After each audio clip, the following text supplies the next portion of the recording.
Amen. Palakpakan natin ang Diyos sa buhay ng ating mga nanay. Praise God. Hallelujah. Give Jesus a hand of praise. Palakpakan natin ng masaganang malakas na palakpak. Amen. Sa ating mga kananayan today. So we are here. Amen. Of course, we are here because we love God. Amen. Do you love God? Amen. That's why we are here. Anyway, I would like to greet, amen. I would like to greet our warm welcome to to all mothers. To all mothers here, of course, here in all the mothers of the house in this room. Amen. How many mothers in this room? How many? How many of you? Come on, raise up your hand. Amen. Parang nahiya pa you know. Sige nga, tumayo nga tayo. Get up on your feet nga, sige nga. Praise the Lord. Amen. Get up on your feet and also, praise the Lord. Yung mga katabi natin, lapitan natin sila, i-greet natin sila ng Happy Mother's Day. Lapitan natin. Don't be ashamed. Happy Mother's Day. This is a big celebration for our mothers. Amen. For our mother. Amen. Praise the Lord. Hallelujah. There you go. Okay. Happy Mother's Day, of course. Amen. Praise the Lord. Edi nagising na kayo. Nagising na tayo lahat. Amen. Praise the Lord. Pero praise God, hallelujah. Nasaan na yung ito? Biglang nagbago yung okay. So, yeah. Once again, sige church, can we give a big applause? Give applause to our Lord Jesus Christ. He is our creator. We are the creation of God. The Bible says we are fearfully and wonderfully made by Him. So we need to give Him the big applause once again to our Lord. He is the great God in our life. Come on, church. Come on. Give big applause to our Lord Jesus Christ. Amen. Amen. Praise the Lord. Whew. Hallelujah. Na mga ako is so amazing because maraming mga kananayan dito, the incredible woman of God. Do you believe that? You are the incredible woman of God. Tell somebody next to you, yung mga mommy, you are the incredible woman of God. Yung mga mommy, you are incredible woman of God. Amen. Of course, bibigyan natin yan ng honor ang ating mga kananayan. Bigyan natin ng respeto yan ang ating kananayan. Because, ang isa sa mga malaki na mga celebration dito sa USA, dito sa United States of America, isa ito sa pinakamalaki na celebration dito sa Amerika, ang Mother's Day. We are so thankful, of course. We are so thankful and grateful that we have a mothers in this house just like you. Amen. I don't hear any amen for that. I said we are so thankful and grateful because we have the mother in this room like you. Amen. Praise the Lord. Amen. Praise God. Sige, palakpakan natin uli ang ating mga kananayan. Of course, palakpakan natin also ang Diyos na nagbigay sa atin ng kalakasan. We are so thankful. Amen. We are so thankful. We are so grateful for we have a beautiful woman of God here in this room. Wonderful mother like them, like you guys. Dito sinasabi ng mga Bibles, kanina sinabi natin, in the book of Psalm 139:14, sabi niya, I will give thanks to you, for I am fearfully and wonderfully made. Wonderful are your works, and my soul knows it very well. Amen. You are the incredible woman of God. Amen. Praise the Lord. dito sa Amerika, ang even sa Pilipinas. Amen. Napakalaking celebration sa Pilipinas ang Mother's Day. Sa katunayan, nanood ako ng mga service sa Pilipinas. Talagang ang gaganda ng mga ginagawa nila, mga programs para sa mga mothers like you na talaga namang you are so incredible. Amen. Praise the Lord. Dito, lalong-lalo na dito sa ating church, UGCM Church. Amen. This is a big moment na celebration sa congregation. That's why we honor them sa mga nanay for what they deserve. Amen. Talaga namang itong mga nanay nito, itong mga deserving, ang mga nanay na ito. Amen. Ito lahat ng mga nandirito, ang mga nanay ng UGCM, kung bakit sinasabi natin na deserving sila. Amen. Dahil nakikita natin ang pagmamahal nila sa kapwa nating Kristiyano. Hindi lamang sa kapwa Kristiyano, kundi sa ibang tao. Amen. Praise the Lord. Amen. Kung bakit ba natin nasabi na itong mga dakila at saka itong mga incredible mga nanay na ito, 24/7. Praise the Lord. Lagi natin naririnig yan sa ibang tao, sa kanila, na ang mga nanay ay 24/7 service in their family. Amen. What is that 24/7? Amen. 24 hours, 7 days. Walang reklamo, walang day off, walang bayad. Come on, somebody. May mga bayad bang mga nanay dito mag-serve sa kanilang pamilya? Meron kayo bayad. Galing sa husband nyo, ha? Sweldo ng husband nyo. Amen. But ang pinaka-importante, ang maibibigay natin sa kanila ay yung bibigyan sila ng honor. Ino-honor natin ang kanilang pagkananay sa bawat pamilya. We give thanks to them. Amen? Praise the Lord. Walang nakakapantay sa mga kananayan. Walang nakakapantay. The mothers consistently demonstrate the love of Christ in their own lives. Ang nanay walang kapantay. Sa bahay, ang nanay, my wife, siya ang nakakaalam kung saan yung mga hinahanap ko. Nasaan na yung pangsandok dito para sa lugaw? Hanapin mo dyan. Hindi ko mahanap. Ang nanay alam. Nasaan na yung pera ko dito, nakalagay dito? Yun ang hindi niya alam. Yung pera, dito ko lang linagay. Hindi ko alam eh.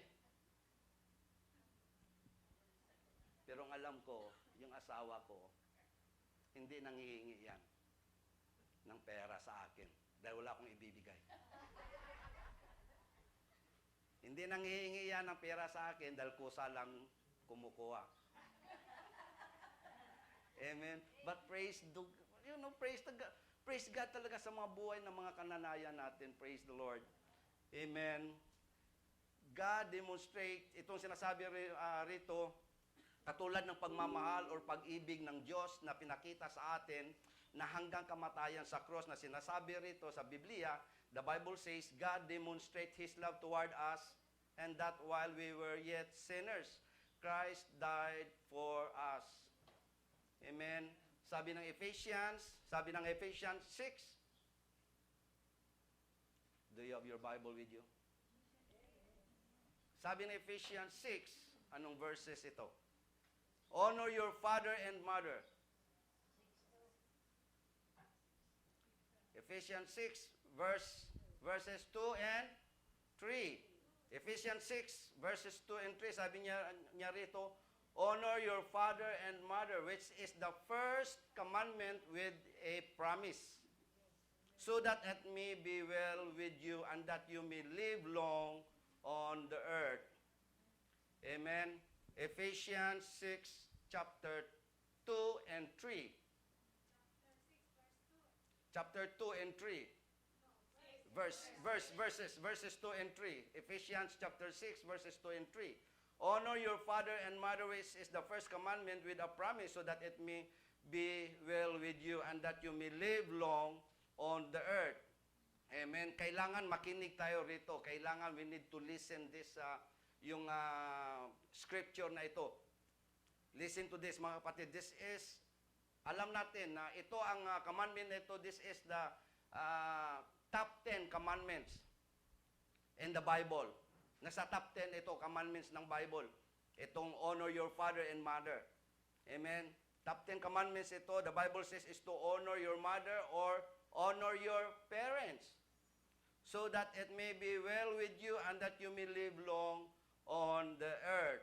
Amen. Remember, mga kapatid, hindi lang basta nakasulat ito na nandirito sa Biblia. Hindi lang basta nakasulat. Ito ay isang kautusan ng Diyos na sinasabing, respetuhin mo ang inyong magulang. Respetuhin mo ang magulang mo at igalang mo ang iyong ina. Amen? Igalang mo ang iyong ina. Pero how do you treat your parents? How do you treat your mother? How do you treat your parent? Children, all of us here are children. Lahat tayo rito ay mga anak. Meron din tayong nanay. Meron din tatay. Kahit na matanda na kami, si Pastor Jess, mas matanda na, si nanay, mas matanda na, pero meron din yan nanay. Kaya siya nandito ngayon. Kung walang nanay yan, hindi natin makita dito yan. Lahat tayo mga anak na nandirito. Kaya tingnan natin, all of us here are children. Dahil tayo lahat nandirito ay may mga magulang. Amen po ba? Meron tayong mga magulang. May nanay tayo. The Bible said, amen, if we don't treat them well, especially your mother, if we don't treat them well, amen, it is short of our life. Kung hindi tayo marunong gumalang sa mga magulang natin, sabi ng Biblia, mapapahamak lang ang buhay natin. Kung hindi tayo marunong gumalang. Kaya napaka-importante sa bawat isa sa atin ang isang magulang na katulad ng may mga anak na ngayon. Yung mga anak nasaan na? Nandun sa kabila. Amen. Kapag hindi tayo marunong gumalang, if we don't know how to honor them or respect them, nirespeto natin, o kung hindi tayo marunong, mapapahamak tayo. That is what the Bible says.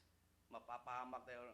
Sabi rito, there is always warning to the children. May warning parate. There is always warning to the children who don't want to listen, who don't want to obey, mga disobedience, mga dishonor sa kanilang mga parents, sa kanilang mga magulang, sa kanilang nanay, especially sa nanay, na katulad ng mga incredible woman of God here in this room. Amen? Sabi ng Biblia, the Bible teaches us how to honor the mother. Sabi niya rito, not only the mother, but it will be applied to everybody. Hindi lang natin, dahil Mother's Day ngayon, hindi lang ina-apply para sa mga mother. Ito ina-apply sa lahat. Amen.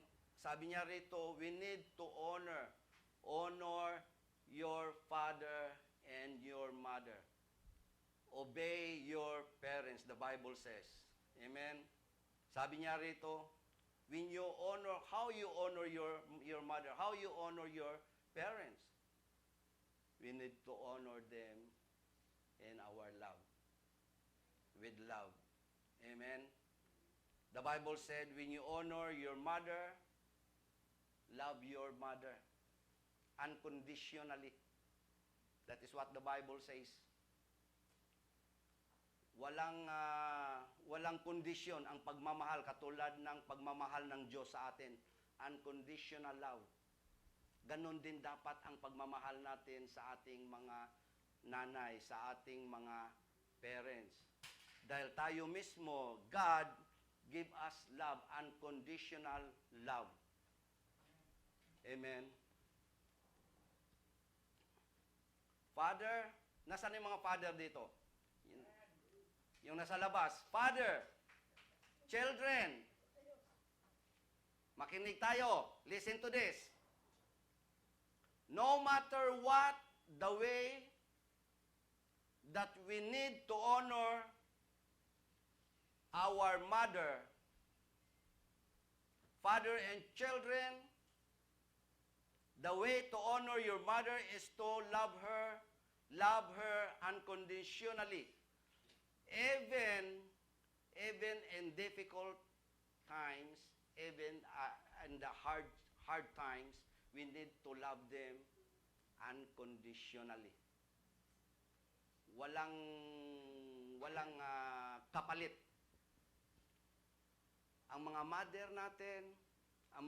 natin in the house, sila yung kumikilos para sa atin. Alam naman natin ang mga mother sa ating bahay, nagluluto, naglilinis, naglalaba, namamalansya. Amen. But nagtatrabaho pa, tama, Pastor Ades, nagtatrabaho pa. Pero ngayon sa aming mag-asawa, ako nang tagalaba. Akong tigalaba, akong tigaluto. Kasi wala akong trabaho sa bahay. So siya nagtatrabaho, ako ngayon nagluluto, akong naglalaba, akong naglilinis ng bahay, tigabantay ng apo namin. Amen, praise the Lord. Na ngayon, mayroon akong pasyente na binabantayan. Praise God, hallelujah. No matter what, we need to honor our mother. Amen. Kahit na anong mangyayari in difficult times, in hard times, the Bible says, we need to love our mother. Amen. Romans 12:10, ang sabi rito, love each other with genuine affection and take delight in honoring each other. Amen. Love each other with genuine affections and take delight in honoring each other. As Christians, we honor people because they have been created in God's image. As Christians, we honor people because they have been created in God's image. Amen. They are our brothers and sisters in Christ, even in outside the church. Amen. We need to love them also. Not only because we are here, our brothers and sisters in Christ, dapat pag nasa labas tayo, marunong din tayo magmahal sa ibang tao. Amen. Even the unbelievers. Kailangan din natin silang mahalin. At kung sila nga nagawa nating mahalin, kung magawa natin silang mahalin, how much more when the Lord commanded us to love your mother. Marunong tayo magmahal sa ibang tao, of course, how much more in this house, sa ating mga pamilya. Kailangan natin mahalin sila kahit anong mangyayari. Nakikita natin ang mga paghihirap ng ating mga nanay, mga mother in the house, di ba? Ang hirap. Minsan nga, sila pa yung nagiging doktor natin. Kapag tayo nagkasakit, nagpupuyat. Na wala man lang binibigay sa kanilang sweldo. Minsan, nagiging school bus pa sila. Tigahatid ng mga estudyante. Praise the Lord sa mga nanay dito na mga malalaki na, mga may edad na ng mga anak natin, mga estudyante, nakakagawa na sila ng sarili nila. They're gonna get their own, they're gonna do their own because they're mature na sila. Amen. But, dito sa mga bata ngayon, na may mga baby pa, napakahirap sa isang nanay. Sa isang nanay na magpapalaki ng mga bata. Imagine na, talagang isipin natin, imagine that, na kung wala yung nanay natin, ano na lang ang mangyayari sa atin? nanay napaka-importante katulad ng mga nanay na nandito sa lugar na ito. That's why we need to honor them because they are all created by God's also. The image, God's image. Amen? As we love our own mother, children of the living God, alam na natin ang kultura ng isang Pilipino. Tayong lahat dito ay Pilipino. Sa Amerika, hindi nila pinapalaki ang kanilang mga bata na katulad ng pagpapalaki ng mga Pilipino. Talagang inaalagaan, madapa lang ng kunti. Ano nangyari sa'yo? Come on. Sa kanila, pababayaan lang yan kung madapa man. Sa atin talagang akay-akay natin, ayaw natin masaktan. Amen? Inaalagaan natin yun. Ang kultura ng Pilipino. Pagka sinusubuan natin, sinusundan pa natin. Kain, kain, kain. Yan ang kultura. Kaya nga tayo alam natin kung ano ang trabaho ng mga nanay. Yung mga nanay parang hindi na nakikinig. Yung mga nanay walang amen. Para sa inyo to lahat, mga nanay. Mga mami. Okay, mami. O nga pala, English nga pala, no? Mga mami, mga mama. Amen. Para sa inyo ito. Makinig kayo para maintindihan natin kung ano ang mga ginagawa ng mga mami sa loob ng pamamahay. Hindi.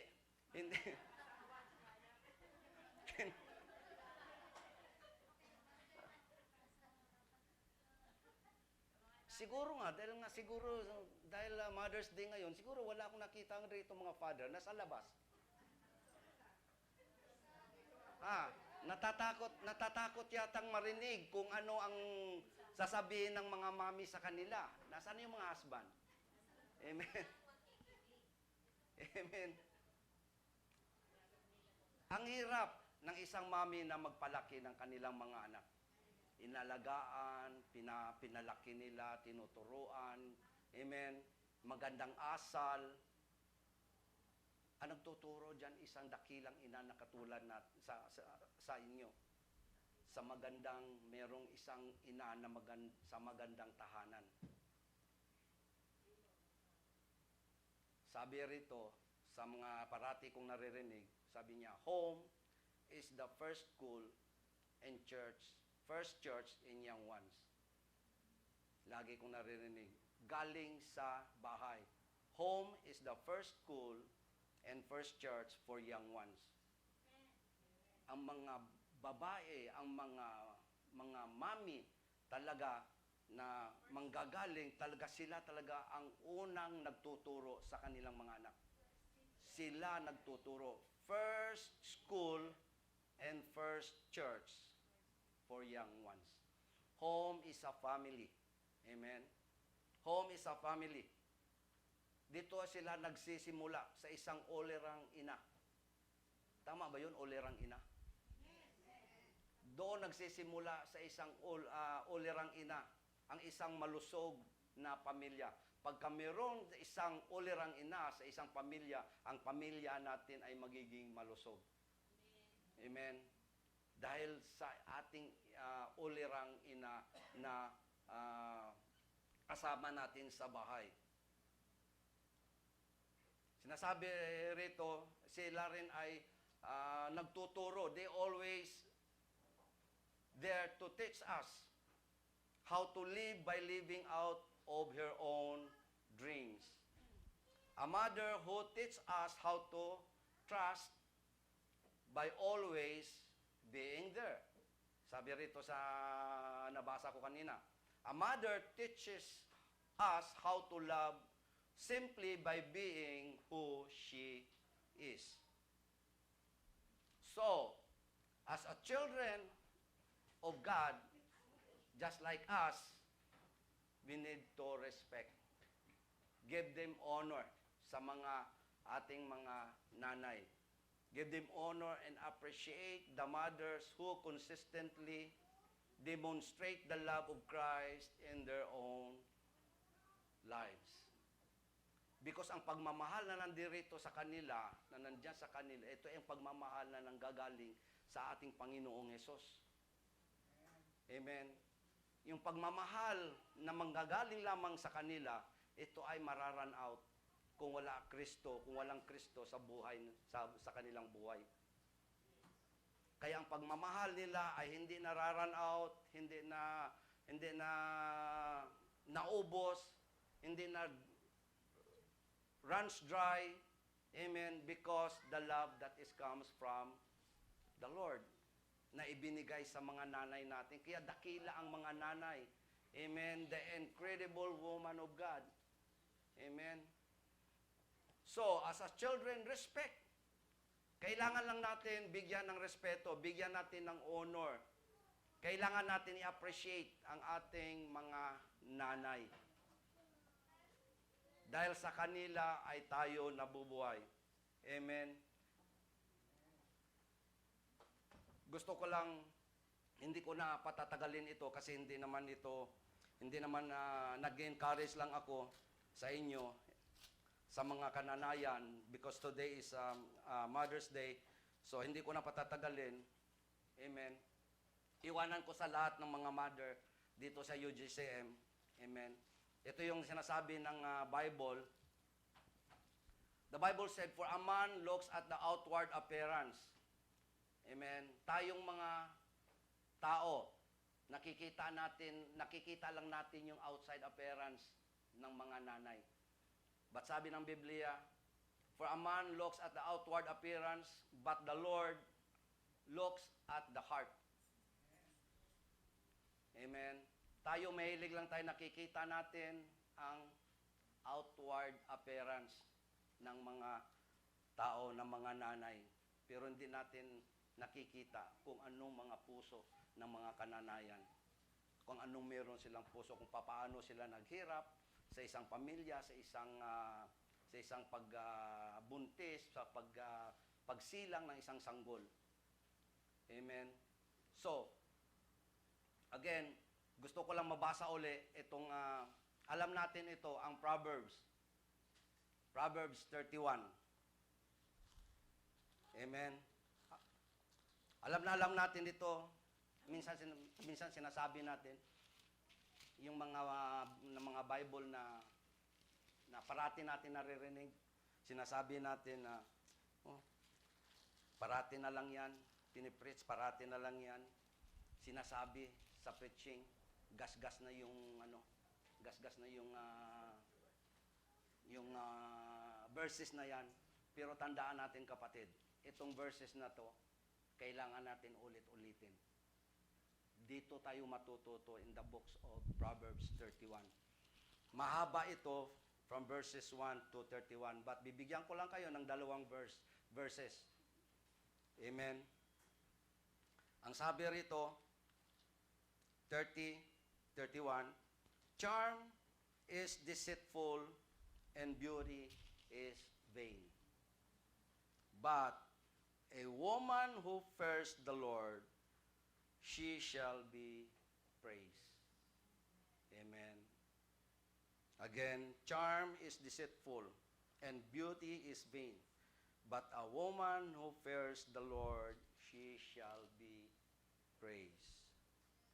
Glory to God, to all this mommy inside this room. And 31 it says, give her the product of her hands. Hallelujah. Give her the product of her hands, and let her works praise here and the gates. Sa hapon na ito, dito na ako matatapos. Amen. Praise the Lord. Wala na akong masyadong masasabi sa Mother's Day, dahil alam po natin ang ating mother. Alam naman natin kung anong mga karakter ng ating mga mothers. Narinig ko kahapon sa isang preaching, sabi niya yung nanay niya raw, mahilig mag-rap. Yung, ano yan? Yung nagra-rap daw. Hindi rapper ng ng mga regalo mahilig daw mag-rap. Pagka nagtatawag daw, Share kill their brother. Karali na kayo, kakain na. Walang kayong... Mahilig daw mag-rap ng ganyan yung mother niya. But praise the Lord. Dahil sa, minsan yung mga nanay na gumagawa ng ganyan, minsan matututo tayo sa mga ganyan. Kasi nowadays, yung mga bata, wala nang ginagawa kundi ang cellphone na lang. Amen. Pagka tinawag mo nga di ba? Wait na lang daw. Wait. Lalabas na yung ibon sa bibig. Wait. So that's why yung mga mother ngayon, talagang kailangan natin, tatandaan natin, na ang mga bata natin, kailangan natin talagang alagaan natin, na hindi sila mapapahamak. Mga disobedience, kanina sinasabi natin, mga disobedience na children, talagang mapapahamak. Dahil yan ang sabi ng Isaiah 1:20. But if you refuse and continue to rebel, if you don't obey, sabi niya, you will be devoured by the sword. Truly, the mouth of the Lord has spoken.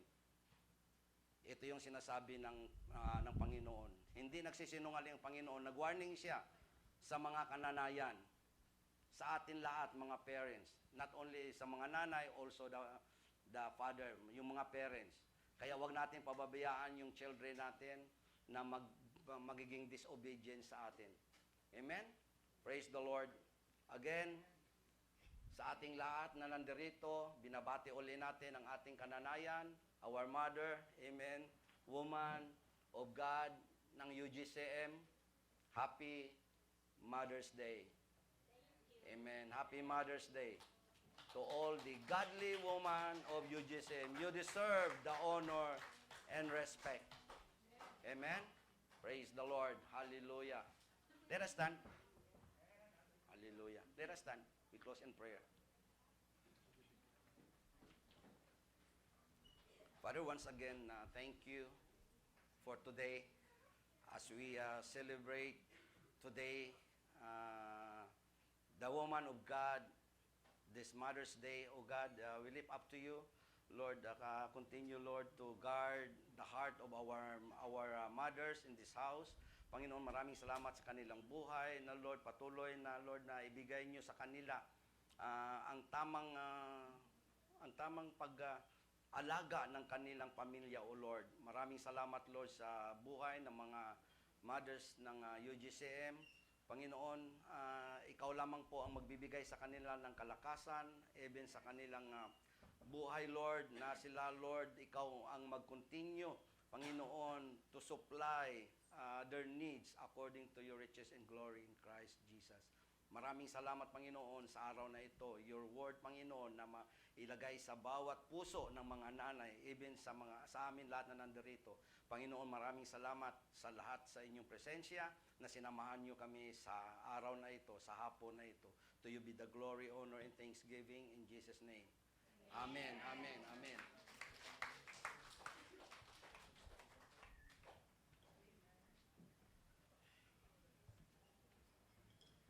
Amen. Praise the Lord. Let's go to our next program for our mothers.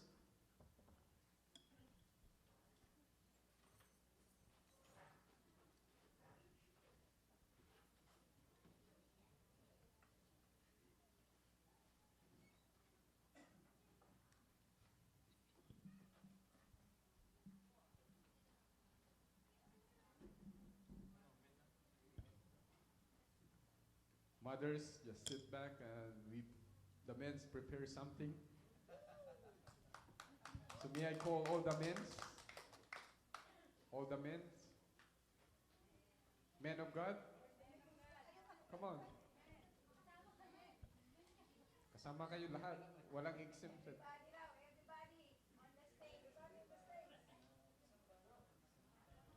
Brother JR, Elmer, please come.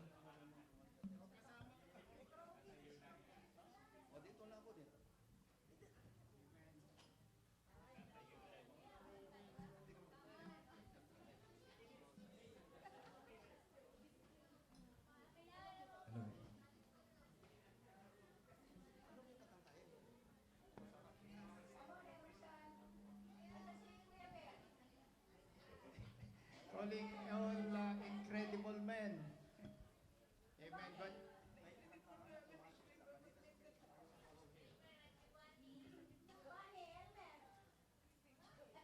Yung